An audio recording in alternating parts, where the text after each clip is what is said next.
Hari masih pagi. Rumah nomor 6 di tikungan Jalan Tanjung tampak sepi.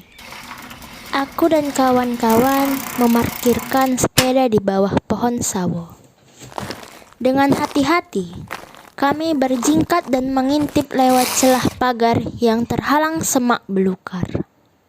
Entah mengapa, kami suka sekali memata-matai rumah nomor 6 ini. Sebetulnya, rumah itu biasa-biasa saja, namun terlihat kotor dan kurang terawat. Kami, murid-murid SDN 04, sangat takut pada Pak Umang. Ia adalah penghuni rumah nomor 6 ini.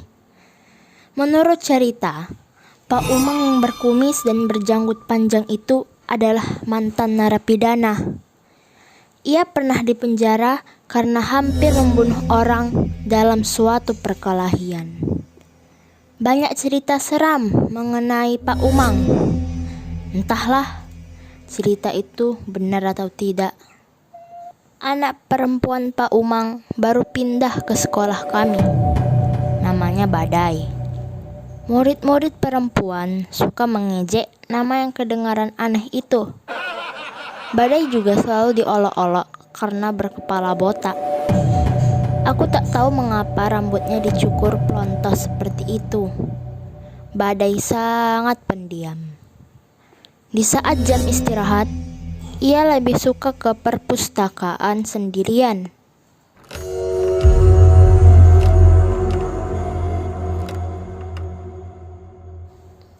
Dito menginjak ranting kering. Shh, desis Ucok sambil memanyunkan bibirnya. Aku cengengesan melihat ulah teman-temannya yang berlagak detektif. Minggu lalu, kami dipergoki Pak Umang saat sedang mengintip seperti ini. Waktu itu, ia membuka pintu pagar sambil membawa golok di tangannya. Tentu saja kami lari terbirit-birit. Aku bergidik ngeri kalau mengingat kejadian itu kembali. Akan tetapi, beberapa hari kemudian, aku dan teman-teman kembali melakukan pengintaian ini. Rasa penasaran membuat kami tidak jerah. Pintu rumah nomor 6 tiba-tiba terbuka.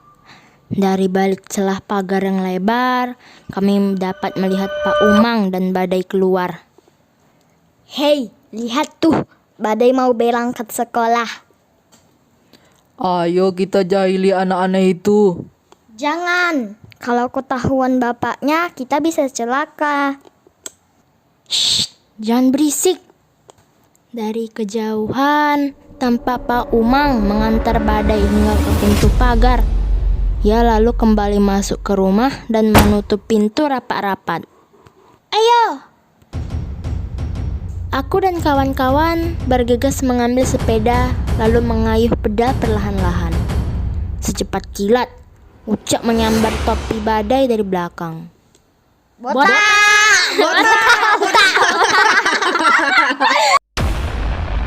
Badai tampak pucat. Ia hampir menangis di tepi pagar. Tiba-tiba, pintu rumah terbuka. Astaga, Pak Umang datang! Ucok buru-buru melempar topi itu ke pinggir jalan. Lalu kami mengayuh sepeda sekencang-kencangnya. Aku begitu terburu-buru sehingga tak memperhatikan jalan di depan. Sepedaku menabrak tiang listrik. Aku terjatuh membentur aspal. Aduh, aku meringis kesakitan.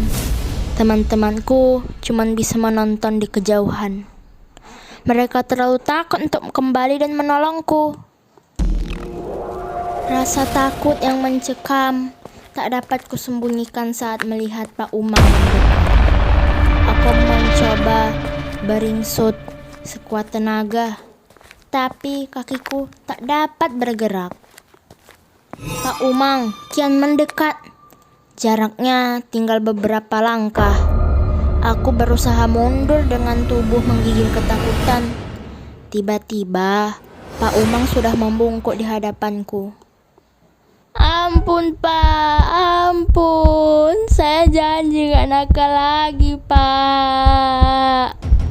Tiba-tiba tubuhku merasa melayang. Rupanya Pak Umang menggendongku masuk ke rumahnya. Aku pasrah. Tubuhku yang lemah dibaringkan di sofa ruang tamu. Badai, ambil kotak P3K. Tak lama kemudian, Badai sudah duduk di sisiku sambil membawa kotak putih dengan gambar palang merah di atasnya.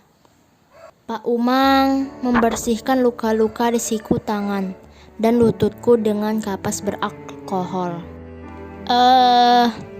Sesekali aku meringis karena merasa pedih. Luka itu lalu ditutup dengan kain kasar dan plester. Luka-luka ringan lainnya diberi betadin. Enggak apa-apa. Sebentar lagi juga sembuh kok. Anak laki-laki harus kuat. Jangan cengeng. Aku menunduk malu. Sakit. Aku mengangguk mengusap air mata. Jangan takut, kepalaku pernah dijahit dan rasanya nggak sakit kok. Dijahit? Kenapa? Soalnya di kepalaku ada penyakit yang harus dioperasi dokter.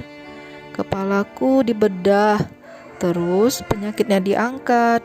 Setelah itu baru dijahit.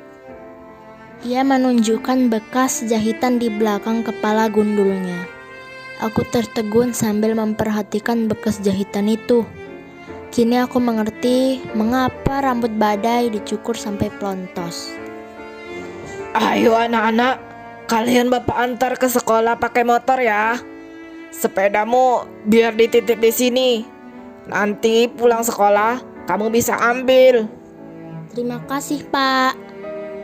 Aku merasa malu dengan prasangka burukku selama ini. Maafkan kesalahanku ya. Badai menyambutnya dengan senyum tulus.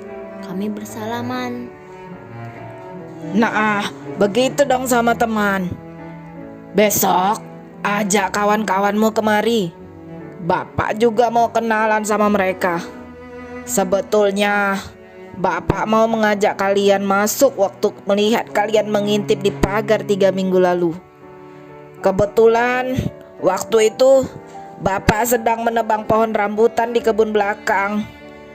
Tapi waktu Bapak buka pintu pagar, kalian malah lari. Oh, pantas Pak Umang membawa golok. Rupanya ia sedang menebang pohon rambutan. Gumamku tersipu dalam hati. Ayo cepat, nanti kalian terlambat. Aku tersenyum diam-diam. Hari ini aku mendapatkan pelajaran berharga yang tak akan terlupakan. Rasanya ingin cepat-cepat sampai ke sekolah dan menceritakan pengalamanku barusan pada teman-teman.